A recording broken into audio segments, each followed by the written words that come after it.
This program sponsored by Maharaja Agrasen University, Baddi, Himachal Pradesh. नमस्कार, मैं हूं अतुल सिंघल। स्वागत है आपका हमारे खास कार्यक्रम नमो इम्पैक्ट में। दोस्तों, कार्यक्रम नमो इम्पैक्ट में हम प्रधानमंत्री नरेंद्र मोदी और केंद्र सरकार की योजनाओं के बारे में विस्तार से चर्चा करते हैं किसी क्षेत्र के दिग्गज के साथ, और ये जानने की कोशिश करते हैं कि प्रधानमंत्री की योजनाओं का कितना लाभ लोगों को मिल रहा है। प्रधानमंत्री नरेंद्र मोदी ने मार्च 2019 में जल शक्ति अभियान की शुरुआत की थी, जिसका उद्देश्य ये था कि लोगों को पीने लायक स्वच्छ पानी मिल सके और जो उनकी आवश्यकता है पानी की, उसको पूरा किया जा सके। आज इसी विषय पर चर्चा करने के लिए हमारे साथ हैं श्री जगमोहन गुप्ता, जो जल शक्ति मंत्रालय से विशेष सचिव के रूप में सेवानिवृत्त हुए हैं। उनका काफ़ी अनुभव है इस मामले में और अपनी एक एनजीओ है, उसके ज़रिए वो इस अभियान को आगे बढ़ाने में जुटे हैं जल शक्ति के। हम उनसे चर्चा जारी करते हैं और उनसे पूछते हैं कि किस तरीके से ये मिशन आगे बढ़ा है। जगमोहन जी, बहुत बहुत स्वागत है आपका कार्यक्रम में। जी, सबसे पहले हम आपसे जानना चाहेंगे कि ये जो जल शक्ति मिशन है, ये है क्या? देखिए, जो जल शक्ति अभियान की शुरुआत माननीय प्रधानमंत्री जी ने 22 मार्च 2019 को विज्ञान भवन से शुरुआत की। चूँकि पानी, जल का जो बहुत बड़ी समस्या केवल देश की नहीं पूरे विश्व की है, तो ये समझते हुए कि भारत के अंदर एक तो जो हमारा घर घर पानी पहुंचाने की योजना की शुरुआत हुई जल जीवन मिशन की, दूसरा जो हमारा भूजल है, ग्राउंड वाटर का डिप्लीशन जितनी तेज़ी से हो रहा है, उस भूजल के दोहन को कम करने के लिए ये एक जल शक्ति अभियान चलाया गया, जिसके तहत पहले साल में जो हमारे मंत्रालय की नेशनल वाटर मिशन है, उसने catch the rain where it falls when it falls, कि जहाँ पानी गिरे वहीं पकड़ लो। क्योंकि देश का जो बारिश का वर्षा जल है, करीब मुश्किल से 10% जल है जो कि हम उसको हार्वेस्ट कर पाते हैं। बाकी पानी सब समुद्र के वापिस चला जाता है नदी नालों से होते हुए। तो कैसे आपने कहा catch the rain where it falls when it falls, कैसे इसको पॉसिबल है ये? तो उसके लिए बहुत से स्ट्रक्चर्स बनाए गए, करीब 48 लाख, करीब 50 लाख कह सकते हैं आप, 50 लाख स्ट्रक्चर्स पूरे देश में हर जिले के अंदर एक नोडल अधिकारी को बनाया गया, जो भारत सरकार के कार्यरत अधिकारी थे, और एक एक ज़िले का उसको चार्ज दिया गया। मुझे भी राजस्थान में उदयपुर ज़िले का चार्ज मिला था, और हमने वहाँ पे जितनी वाटर बॉडीज़ थी, या तो उनको रिवाइव किया या नई तरह से वाटर बॉडी बनाई गई। एक तो ये बात है। दूसरा, जो पानी बह रहा है, तो कहते हैं जो बहते पानी को आप धीमा करो और धीमे पानी को रोको। रोकने से ग्राउंड वाटर रिचार्ज होता है। तो इसके बहुत से किस्से हैं। मैं उदयपुर का भी आपको एक किस्सा बताऊं। मैं जब कलेक्टर के साथ उदयपुर के गांव में जा रहा था, तो वहाँ देखा कि राजस्थान के अंदर बावड़ियाँ हैं। आपने बावड़ियाँ सुनी है, बहुत बावड़ियाँ हैं। तो जब लंच का टाइम हुआ तो कलेक्टर ने कहा मुझे कि सर लंच का टाइम है, आप चले। तो वहाँ मंदिर दिखा मुझे और वहाँ बावड़ी थी। तो मंदिर में दर्शन किया तो देखा बावड़ी सूखी पड़ी है। तो मैंने कहा ये सूखी क्यों हुई है? बोला साहब करीब 5-7 साल से, 10 साल से ये सूख गई है। फिर हम लंच करें वहाँ पे। लंच के बाद जब हम गए तो सामने एक बहुत बड़ा वहाँ पे तालाब था, जोड़ होते हैं जैसे खुले, और वहाँ पे एक जेसीबी लगा के वहाँ का जो एक सरपंच था, बड़ा एक्टिव था, वो उसको खुदवा के, उसके पास आइडियाज़ थे कि सर इसको मैं खुदवा के बोरवेल से निकाल के इसको भर दूँगा, एक वाटर बॉडी बन जाएगी और एक पिकनिक स्पॉट हो जाएगा। फिर उसके बाद आगे अतुल जी आपको बताऊँ, एक पंचमुखी बावड़ी और थी, वो भी पानी से सूखी हुई थी। देन आई गॉट क्यूरियस, मैंने कहा भाई ये समस्या क्या है? फिर मैंने वहाँ कहा भाई आप वापस उस वाटर बॉडी पे आए जो तालाब था। मैंने कहा यहाँ के गांव के करीब 5-7 बुजुर्गों को बुला लो। तो जो 70+ बुजुर्ग आए, तो मैंने उनसे पूछा भाई क्या समस्या है? उसने कहा साहब ये भर नहीं रहा तालाब, पहले तो लबालब भरा रहता था। तो मैंने कहा समस्या क्या है? तो समस्या ये है ना, सामने जो हाईवे बनी है, उस हाईवे बनने के बाद यहाँ के रिचार्ज बंद हो गया। देन आई फिगर्ड आउट कि इसका रिचार्ज का जो रूट था उसका, वो हाईवे बनने से रुक गया है। आप बिलीव करिए अतुल जी, मैंने वहीं पे जो नेशनल हाईवे अथॉरिटी है, उसके सीईओ मेरे बैचमेट थे, नगेंद्र नाथ सिन्हा, आजकल वो आरडी सेक्रेटरी थे, अभी वो स्टील के सेक्रेटरी बने हैं। मैंने उसको वहीं से फ़ोन किया, मैं कहा Nagendra I want this recharge route to be opened. और वहाँ 5 मिनट में कॉल आ गई वहाँ के एक्सीएन की, जो NHI के थे। उसको एजेंडा दे दिया, उसको बता दिया, कलेक्टर को लिखवा दिया। मैं अगले महीने जब गया, यू विल नॉट बिलीव, वो तालाब लबालब भरा हुआ था।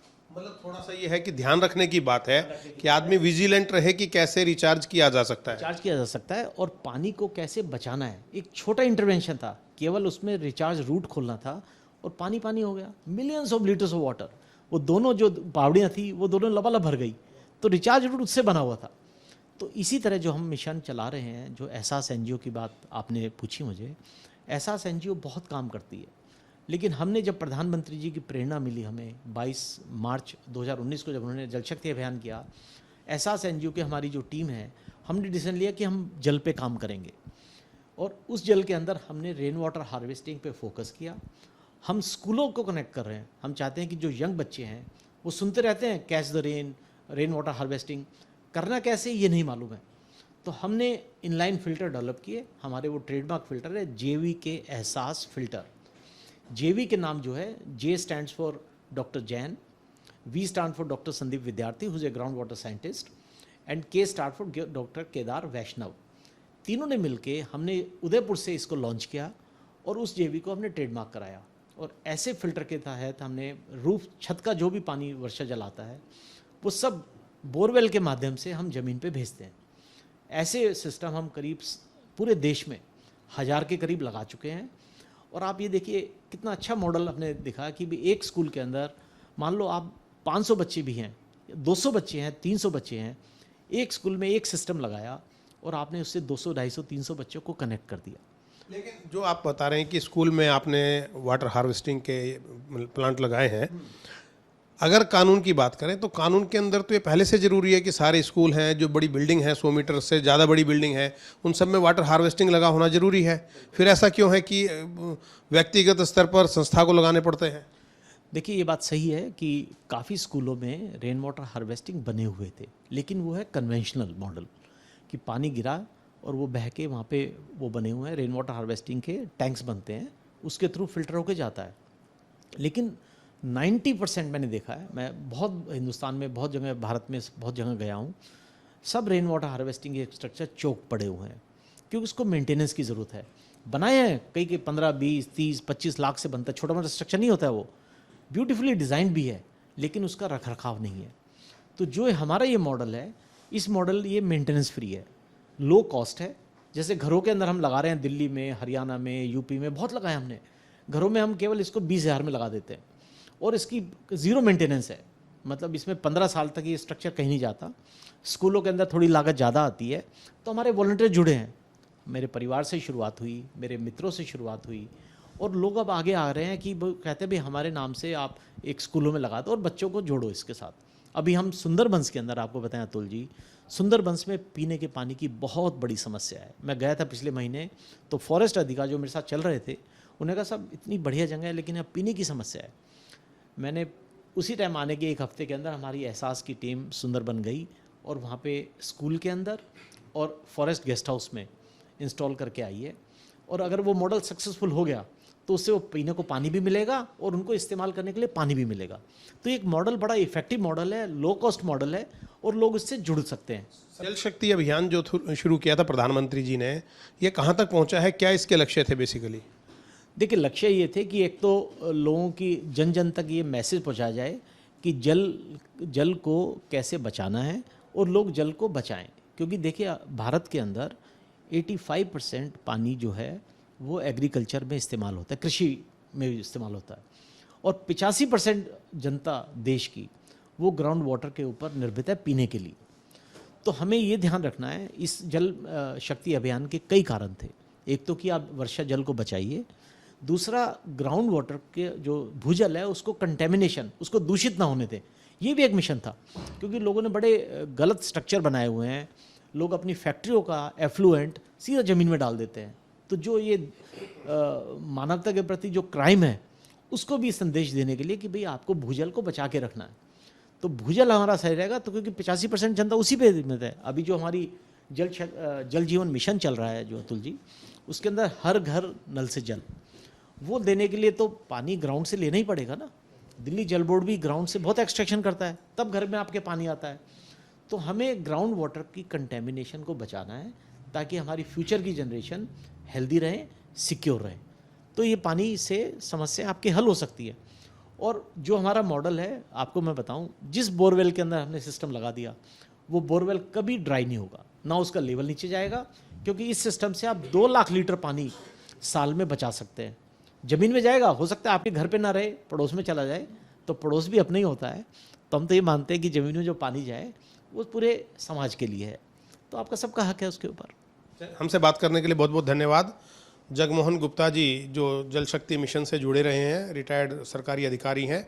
एहसास एनजीओ के थ्रू प्रधानमंत्री जी की जो योजना है जल शक्ति अभियान, उसको आगे बढ़ाने का काम कर रहे हैं। उन्होंने कहा कि अगर 200 मीटर की आपकी छत है, 200 मीटर का आपका घर है, तो उससे 2 लाख लीटर पानी हर साल आप बचा सकते हैं, क्योंकि जल ही जीवन है और जल को बचाना बहुत आवश्यक है। ख़ास तौर से पहाड़ी इलाके के जो लोग हैं उनको काफ़ी पानी की कमी का सामना करना पड़ता है। इसलिए हर व्यक्ति को स्वच्छ और शुद्ध पानी मिले पीने के लिए, या 55 लीटर औसतन एक व्यक्ति को पानी की आवश्यकता होती है, उसकी इन आवश्यकताओं की पूर्ति हो, उसके लिए आवश्यक ये है कि सब लोग अपना पानी को बचाएं। उसके लिए भूजल के स्तर को बढ़ाना भी आवश्यक है और पानी को बचाना भी। कैमरा पर्सन वीरेंद्र मिश्रा के साथ अतुल सिंघल, दिल्ली।